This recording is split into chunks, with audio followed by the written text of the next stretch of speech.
Bismillahirrahmanirrahim. Assalamualaikum warahmatullahi wabarakatuh. Selamat sore, Shalom, Om Swastiastu, Namo Buddhaya, salam kebajikan.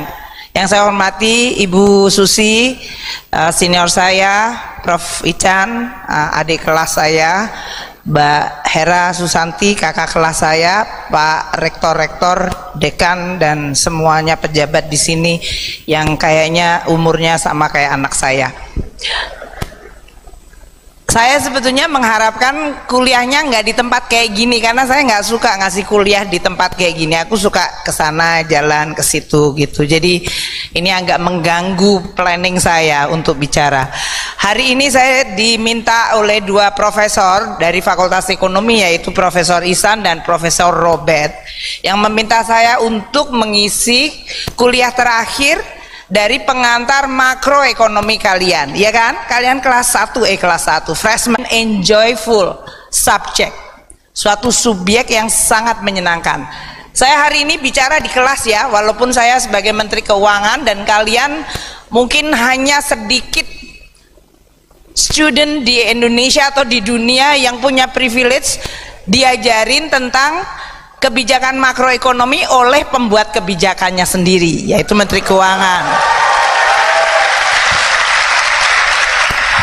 So you have to enjoy this privilege ya, dalam artian saya berharap kalian akan punya at least suatu kesan mengenai ilmu ekonomi, terutama makro policy dan makro teori. Dan nanti sekarang habis ini kan libur panjang nih, mungkin kalian banyak yang sibuk mau belajar, tapi mungkin juga menyapa kawannya, pengen ketemu sama temen SMA-nya atau yang kuliah di tempat lain.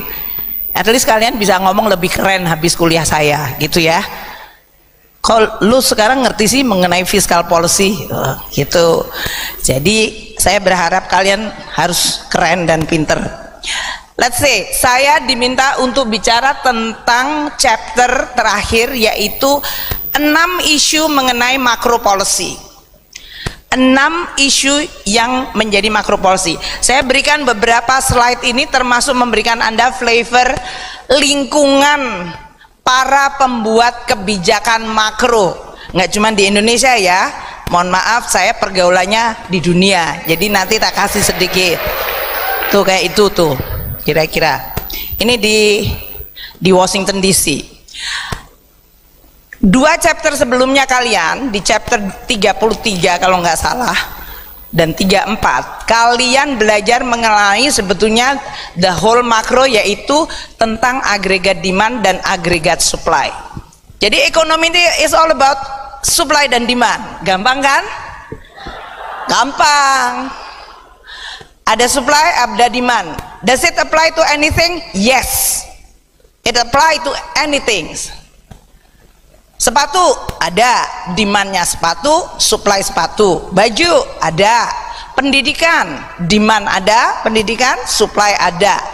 Bahkan kasih sayang dan cinta kasih pun ada supply demandnya. Keren kan? Nah, itu kalian pelajarin di semester 1 mengenai mikroekonomi.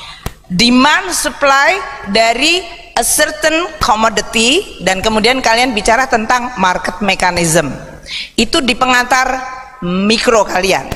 How you understand demand, barang diminta atau jasa diminta, dan bagaimana barang dan jasa itu disupply atau diproduce dan mereka bertemu di market. Ada yang marketnya kompetitif sempurna, ada yang oligopoli, ada yang monopoli. Kemudian Anda masuk ke makroekonomi. Di mikro, moga-moga kalian udah lulus ya dan nilainya bagus. Masuk ke makro semester kedua. Di dalam makroekonomi is actually also about supply demand. Namun namanya menjadi agregat demand dan agregat supply. Because we are not talking about one merchandise, one commodity, one services. Kita nggak bicara tentang satu sepatu aja, baju aja, atau sekolah aja, textbook saja. Tapi we are talking about the economy, suatu perekonomian. Oleh karena itu kita bicara kalau mengenai demand, ya demand terhadap seluruh barang dan jasa. That's why you call it agregat. Diagregatkan. Di Indonesia ini 270 juta manusia, mereka butuh apa saja? What is their demand? Ada yang mulai bayi ceprot lahir, ada yang ibu hamil, ada orang tua, ada anak-anak seperti kalian, ada yang senengnya nonton Coldplay, ada yang mau nonton Argentina, ada yang nonton PSSI, ada yang nonton dagelan, whatever. Betul? Nah, itu demandnya diagregat menjadi agregat demand dalam sebuah perekonomian. Slope-nya bentuknya sama dengan satu merchandise. Makin tinggi harga, makin sedikit demand. Makin banyak harga, makin turun harga, biasanya demand itu lebih banyak. Tentu ada exception, barang-barang tertentu yang tidak mengikuti downward slide slope untuk demand. Tapi secara rata-rata barang itu adalah barang dan jasa itu demandnya bentuknya downward slope. Makin murah makin banyak yang minta. Agregat demand kalau di dalam makro itu terdiri dari yang demandnya itu dari konsumsi rumah tangga. Kalian ini termasuk bagian, kalau saya sebagai rumah tangga juga bagian. Ada demand yang berasal dari company, makanya disebut investment. Ada demand yang berasal dari government. Ini saya sekarang sebagai Menteri Keuangan, kalau membuat budgetnya belanja 3.000 triliun, itu pasti bagian dari permintaan demand di dalam perekonomian untuk belanja bikin jalan, irigasi, untuk memberikan bansos, mau untuk pendidikan kepada kalian, semuanya adalah bagian dari agregat demand. Dan juga demand yang berasal dari luar negeri. Dunia sekarang mau pindah menjadi electric vehicle, so they need baterainya butuh nikel, maka nikel kita diminta banyak negara di seluruh dunia, and that's why disebutnya ekspor. Demand dari luar negeri menjadi bagian dari agregat demand kita. On the other hand, kita juga import. Nggak semua barang dan jasa kita produce di sini. Ada mobil yang diimport, ada grup band Coldplay yang diimport, ada pasukan sepak bola diimport. Itu menjadi import.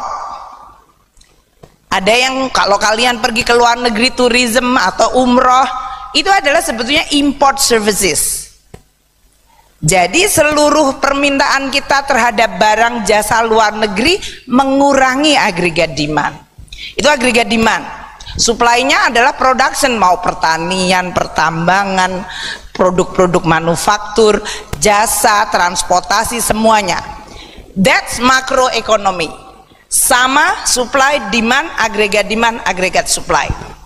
Chapter saya sekarang, hari ini kalian, sebelum ini sih sebetulnya kalian sudah bicara tentang, oh kalau begitu demand dan supply ketemu secara makro, bisa nggak kita pengaruhi itu demand dan supply? Bisa. Pakai apa? Monetary policy dan fiscal policy, gitu kan? Kalian belajar di chapter 34. Is it right? 34? Ya. And then di situ disebutkan, oh kalau kita mengatakan ekonominya lesu, nih ekonominya lesu, ini pamannya yang garis ini adalah trend growth. Kalau growth-nya ternyata jatuh,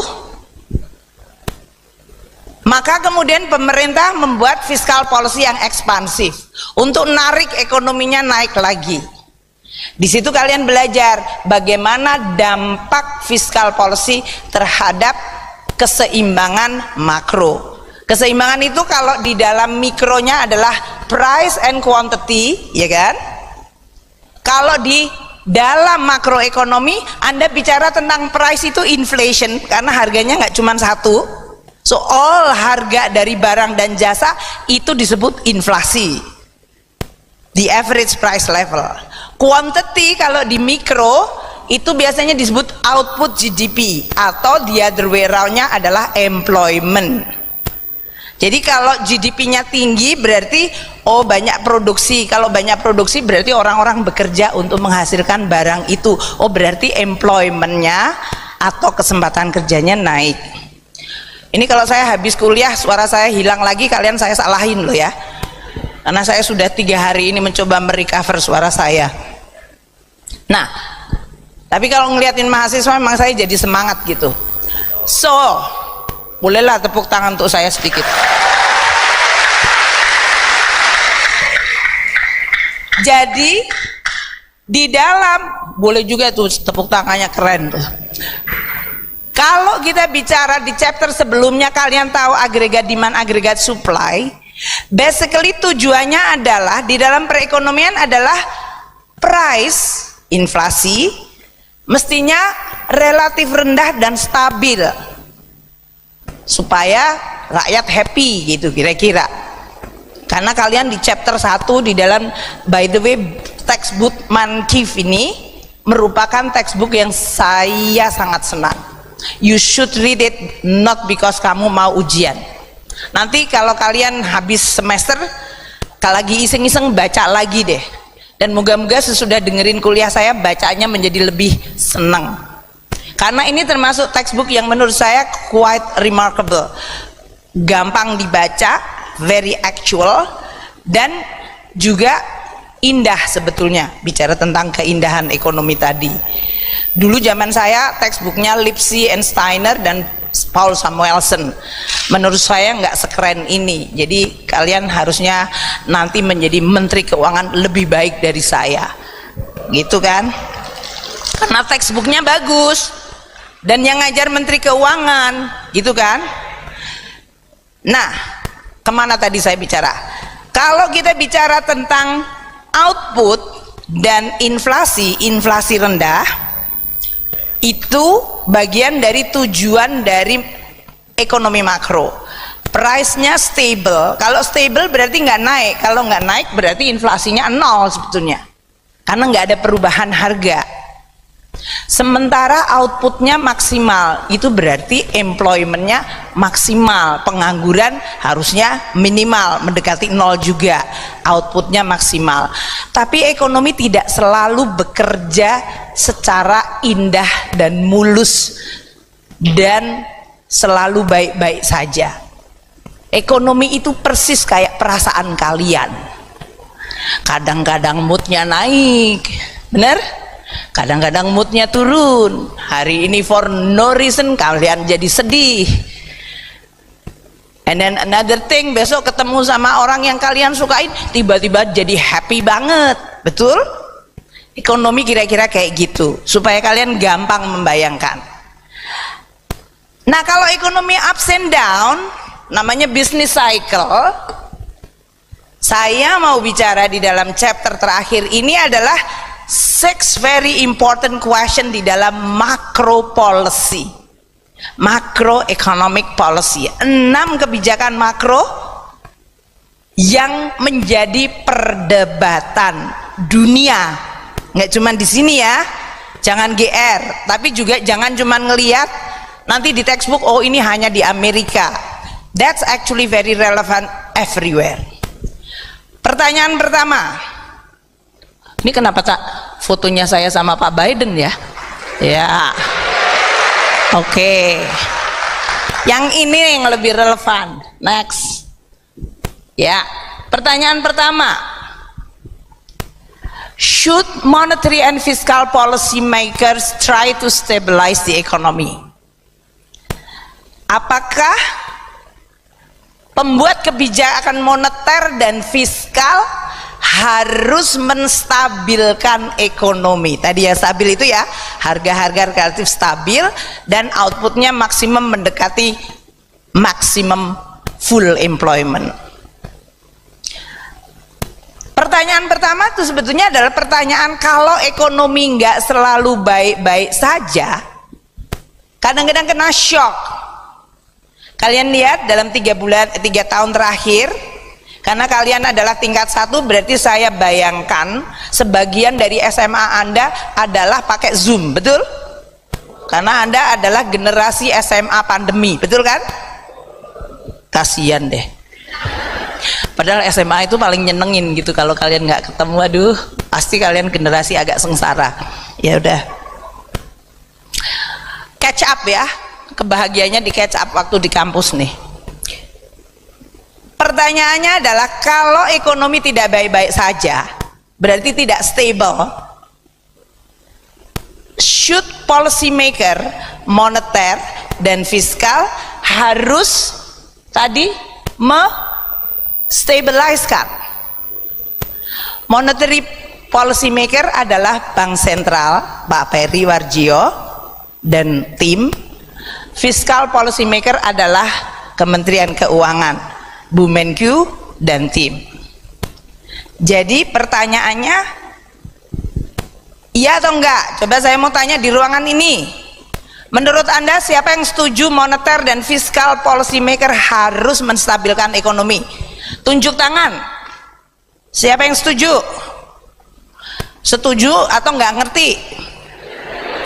Yang enggak setuju itu enggak setuju atau enggak ngerti? Kalau yang setuju saya anggap berarti ngerti kalian. Yang enggak naik tangannya menurut saya enggak setuju atau enggak ngerti. Oke, kayaknya kalau saya lihat tadi seperti sepertiga ya yang setuju.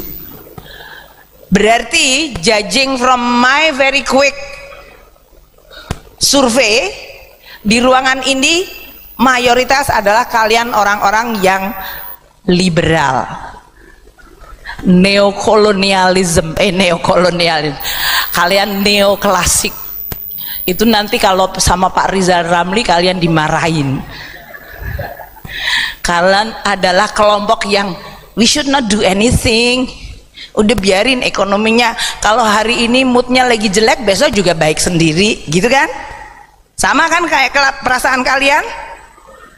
Betul gitu, kayaknya cocok banget sama perasaannya. Jadi memang this debate itu menggambarkan dua camp. Yang satu mengatakan policy maker itu harusnya aktif mengintervensi ekonomi, karena ekonomi tidak selalu baik-baik saja. Kalau dia overshoot, tiba-tiba inflasi tinggi gara-gara perang di Ukraina, perangnya di Ukraina, kemudian ekspor gas nggak muncul, harga minyak naik tinggi, harga batu bara naik tinggi, dan minyak bunga matahari nggak bisa diekspor dari Ukraine, maka harga cooking oil naik, CPO kita naik. Yang perang di ujung Eropa, yang kena pengaruh inflasi seluruh dunia, harga naik. Tahun lalu kalian lihat harga minyak goreng, kalau harga naik masyarakat seneng atau nggak seneng? Pasti nggak seneng. Makanya yang dimarahin siapa? Bapak Presiden. Presiden ngapain aja nih, kita itu kan punya CPO banyak, kok bisa minyak goreng hilang? Ya karena banyak yang minta di sana yang tadinya beli dari Ukraine. That's market mechanism. Nah tadi kalian yang bilang should we stabilize atau enggak, terus kalian diem, entah karena nggak tahu atau karena memang setuju tidak boleh. Kalian adalah kelompok orang neoklasik atau yang classical economics. Biarin aja lah, kalau harga minyak tinggi ya nanti rakyat paling juga gorengnya lebih sedikit.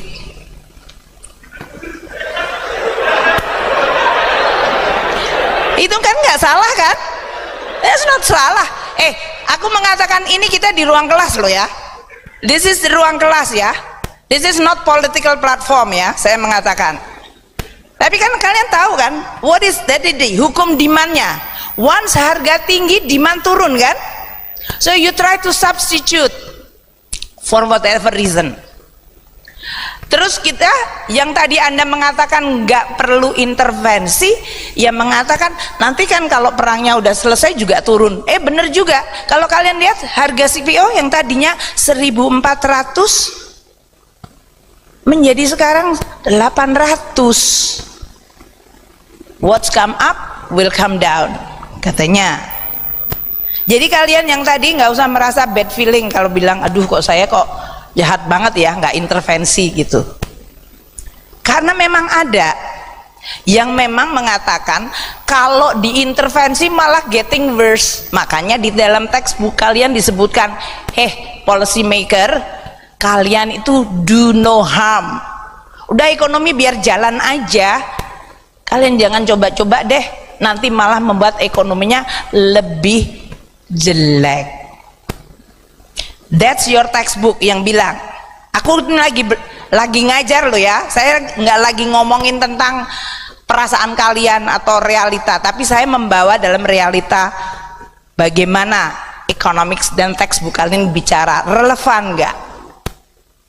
So kalau kalian lihat yang cons tadi, nggak perlu untuk stabilizing, monetary policy dan fiscal policy itu dampaknya ke ekonomi mungkin questionable.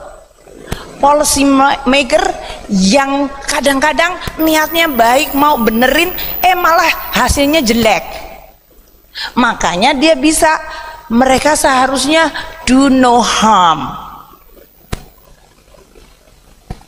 Kembali supaya kalian inget ya, kalau aku ngomong kayak gini kalian pasti nggak ngeklik, tapi kalau saya ngomongin persis kayak perasaan kalian.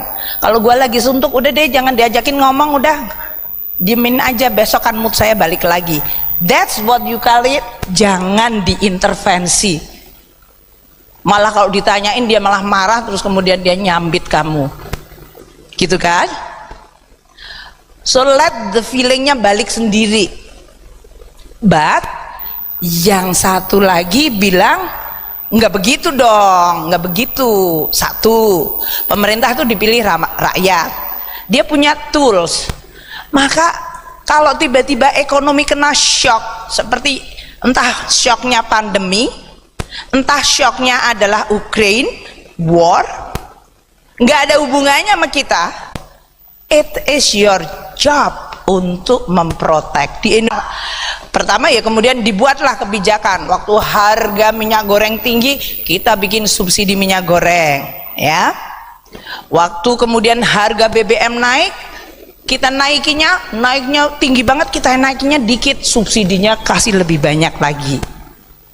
Dan kalau inflasi tinggi, Pak Peri harus naikin suku bunga, mengetatkan likuiditas. Itu adalah kebijakan yang aktif. Tujuannya adalah counter cyclical. Mana tadi gambar yang ada argumen yang memang menarik di dalam kontroversi yang pertama ini atau isu pertama ini. Satu, yang disebut tadi do no harms atau efeknya. Pertama, saya akan sampaikan, dan ini adalah yang kalian akan dengar, yang kalian baca di dalam textbook itu adalah proses politik di Amerika. Maksudnya begini, kalau pemerintah mau bantuin rakyatnya yang sedang kena musibah, entah harga naik, entah kena pandemi, pemerintah pakai fiscal tools. Fiscal tools itu APBN, anggaran pendapatan belanja negara. APBN itu menurut undang-undang itu kekuasaan tertinggi keuangan negara ada di presiden, didelegasikan kepada CFO. CFO yaitu Menteri Keuangan. Menteri Keuangan kemudian membagi-bagi kepada semua kementerian, lembaga dan daerah. Tapi itu tidak kekuasaan eksekutif sendiri. Di dalam negara demokrasi, menentukan berapa jumlah yang kalian boleh belanjakan untuk apa, dari mana uangnya, siapa yang memberikan persetujuan? DPR. Karena DPR punya hak budget. Di dalam textbook kalian disebutnya adalah Kongres dan Senat. Kalau di kita DPR dan DPD. Jadi kalau kita pun mau membantu rakyat, satu, saya harus bikin undang-undang APBN. Dibahas. Mana gambarnya pembahasan saya dengan DPR tuh kemarin? Itu adalah saya sedang membahas, ada nggak gambarnya? Asrot. Nah, nih. Ini kemarin, yang kemarin saya baru saja. Dengan suara saya yang serak. Kita mulai mengatakan kondisi ekonomi kayak gini loh, kemungkinan akan terjadi, jadi kita akan mengalokasikan anggaran kira-kira seperti ini. Ini aja kita diskusi ini untuk budget tahun depan 2024. Prosesnya dari mulai Februari kita mulai ngomong awal, DPR ngomong antar menteri, Pak Suharto bicara dengan berbagai pemerintah daerah, kita kumpulin dan kemudian kita memformulasikan kebijakan ekonomi makro dan pokok-pokok kebijakan fiskal, ngomong ke DPR, saya pidato di paripurna, habis itu 10 fraksi menanggapinya, saya jawab lagi, kemudian dibawa ke badan anggaran, di badan anggaran dibahas oleh panitia kerja, saya masuk ke komisi 11, kita bicara tentang asumsi makro, dari komisi 11 masuk ke Banggar menyetujui, baru kemudian menjadi persetujuan. Itu baru pengantarnya.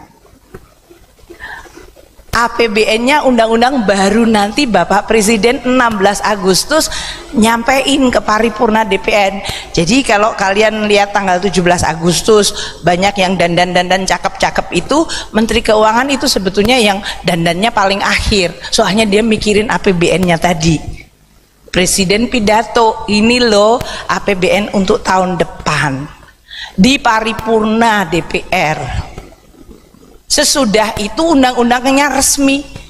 Terus besoknya saya ketemu, karena saya harus datang ke paripurna, fraksi menanggapi pidatonya Bapak Presiden, 10 fraksi yang punya seat di DPR. Aku bikin jawaban, kita kemudian pidato lagi di paripurna, balikin lagi ke Banggar, kita ngomongin lagi, Banggarnya dipecah ke semua komisi. Itu adalah bagian yang disebutkan why mereka mengatakan prosesnya itu lama. Makanya kemarin waktu pandemi saya berkali-kali menyampaikan juga ke DPR, Indonesia itu demokrasi bener, tapi kita juga cukup beruntung ya, fortunate, bahwa demokrasi kita tidak menghambat kebijakan yang kadang-kadang sangat urgent, emergency, seperti waktu terjadi pandemi dan seperti waktu terjadi kemarin war di Ukraine yang menaikkan. Karena dalam pembahasan dengan DPR kita sudah bisa punya kesepakatan fleksibilitas tertentu, dan saya tetap harus melaporkan ke DPR. Yang lebih banyak saya pakai ya untuk subsidi, nanti saya laporin di tengah tahun. Persis kayak kalian ditanya sama ibu sama bapak kalian kan, uang saku kalian udah habis belum, gitu kan? Kan sama. Jadi ini yang menyebabkan the political process panjang. Sering suatu masalah itu kejadiannya harus segera respons. That's the reason kenapa tadi yang disebutkan do no harm. Karena begitu nanti kayak Amerika sekarang ini, Presiden Biden dengan McCarthy, yaitu dari kongresnya, berantem duel mengenai mau nambah debt limit atau enggak, boleh pinjem lagi atau enggak. Prosesnya, negosiasinya berbulan-bulan, kemudian harus proses politik. Sama, semua negara demokrasi begitu. Kalau negaranya nggak demokrasi sih nggak pakai kayak gitu, gua pengen ke kiri ya ke kiri, ke kanan gitu ya. Tapi kita negara demokrasi, so prosesnya panjang. Oleh karena itu pro consnya tadi bukan masalah ideologi, ini adalah masalah apakah polisinya bisa responsif, timely, dan efektif. Yang lebih sering bisa, karena central bank, bank sentral di banyak negara termasuk Indonesia itu independen. Mereka biasanya bisa merespon cepat. Jadi kalau kalian lihat seperti Bank Indonesia, Pak Peri setiap bulan pasti ketemu rapat Dewan Gubernur, mereka lihat masalah, lihat indikator, membuat keputusan. Ekonominya ini kayaknya mau lesu loh, kita rilekskan yuk. likuiditasnya ditambah, suku bunga turunin, ekonominya kayaknya overheating, kita rem sedikit yuk, naikin suku bunga, likuiditasnya dikuatin. Itu bisa dilakukan oleh Bank Indonesia atau bank sentral yang relatif independen dan mereka melakukan lebih sering dan lebih responsif dibandingkan fiscal policy.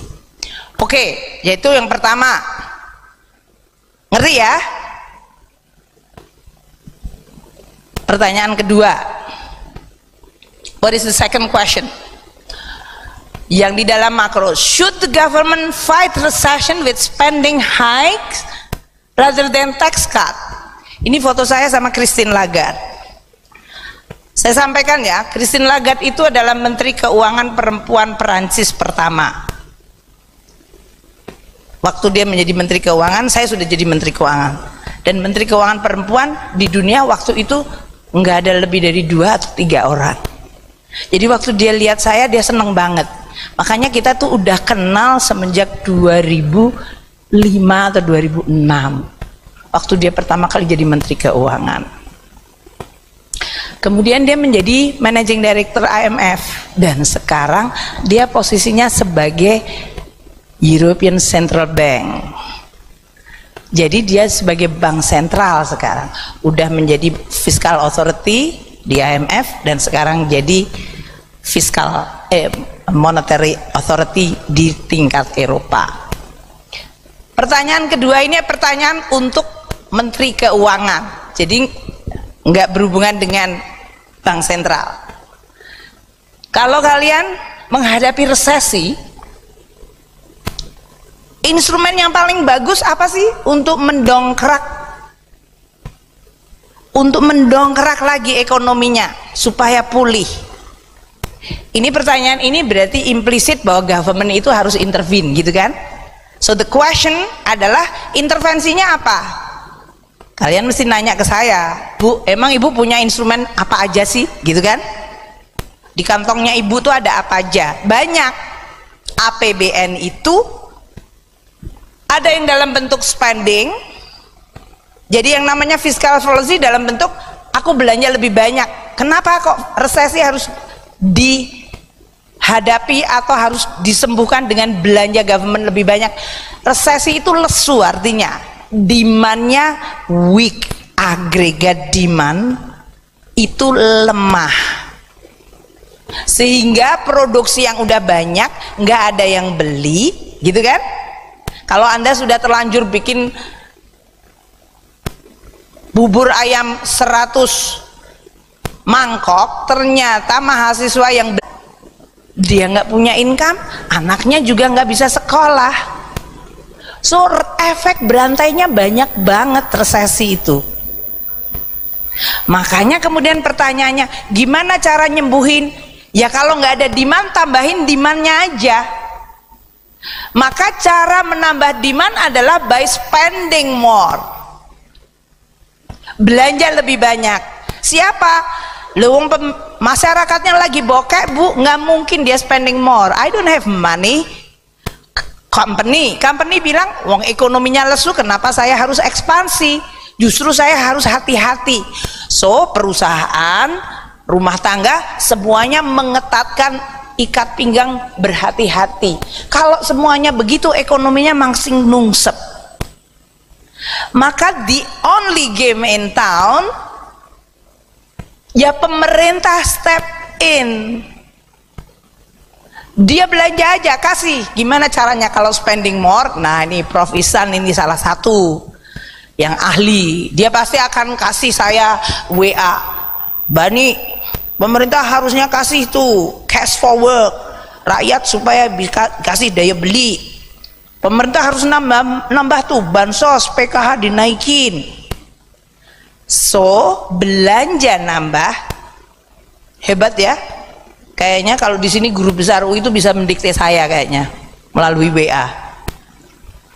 Nggak minta yang terhormat, ada langsung, Bani, harusnya pemerintah tuh begini, kayak dia yang lebih tahu aja gitu loh.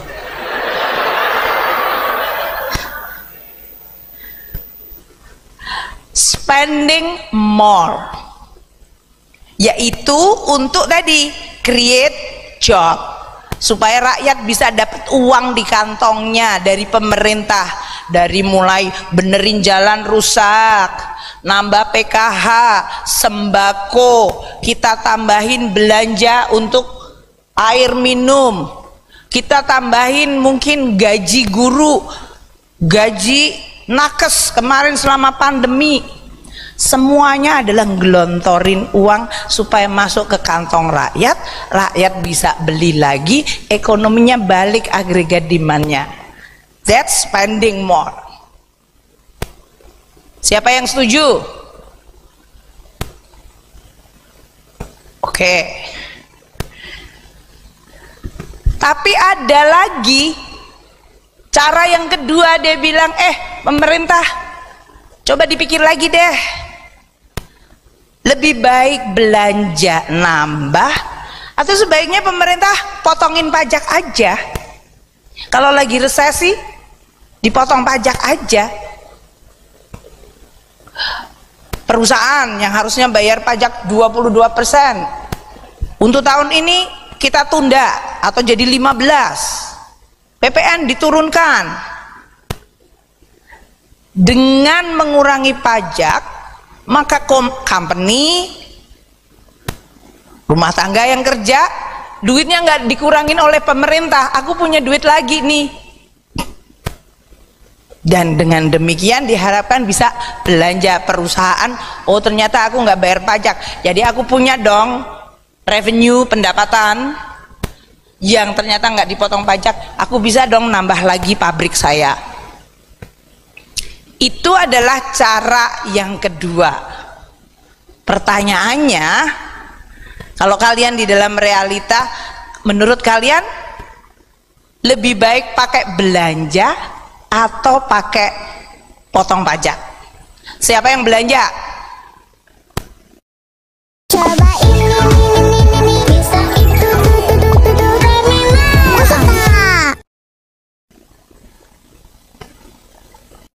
yang suka belanja nih ya. Siapa yang setuju potong pajak? Oke. Aku bisa nggak di sini ada asisten? Dikasih contoh deh. Yang mana? Aku soalnya nggak suka ngomong sendiri. Tadi siapa yang suka belanja? Maju ke depan satu. Ya. Siapa yang suka belanja? Oke. Siapa yang suka pajak tadi? Kamu sini. Ya, nah. Paling enggak kalian ke depan bisa foto sama saya. Mana handphonenya? Udah dibikin. Handphonenya untuk nanti kalau kamu mau selfie. Sekarang jawab dulu. Kenapa menurut kamu belanja lebih bagus daripada pajak? Kamu namanya siapa dulu? Noval, Bu. Noval dari Jakarta atau dari mana? Dari Bogor. Dari Bogor. Keren ya, pakai mic dong biar kamu kedengeran seluruh dunia. Nah. Assalamualaikum. Waalaikumsalam.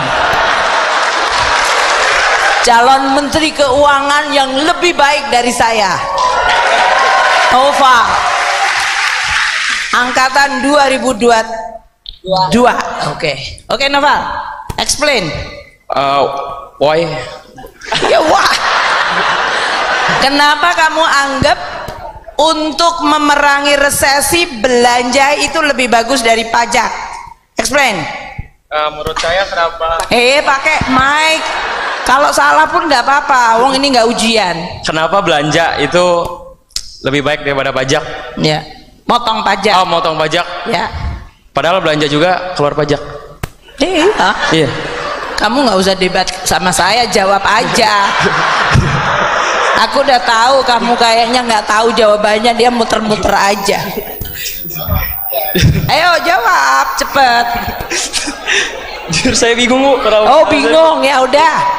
Coba yang nggak bingung. Kamu namanya siapa?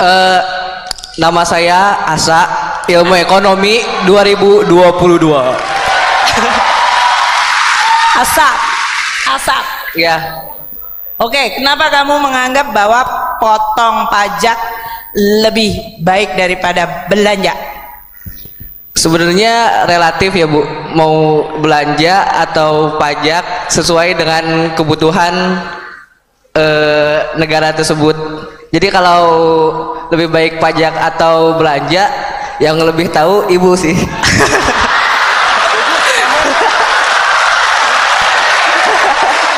Mana handphone kamu? Bikin Mana handphone kamu? Maaf bikin malu ya. Mau saya gimana? Dia. Ini dua orang ini kayaknya pantasnya dari politisi bukan menteri keuangan. Ya, percaya ya. Iya kan? Nggak ngerti, ngomong dulu. Dan yang penting selfie. Mana selfie-nya sama saya? Sini, aku selfie. Nova.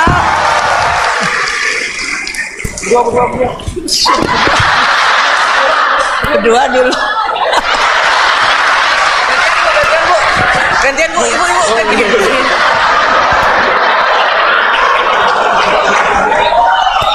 Bu, makasih Bu ya. Makasih Bu.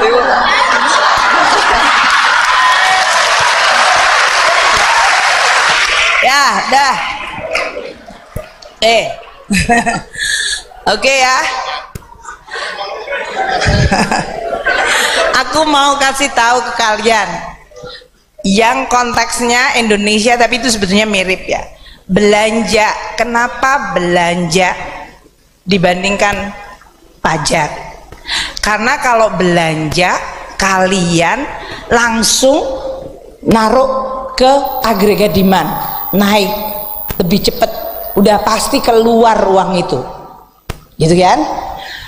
Kalau dia dikasihin dalam bentuk sembako, udah jelas kita beli sembako. Jadi permintaan sembako naik sehingga dia bisa memperbaiki permintaan, maka naik outputnya.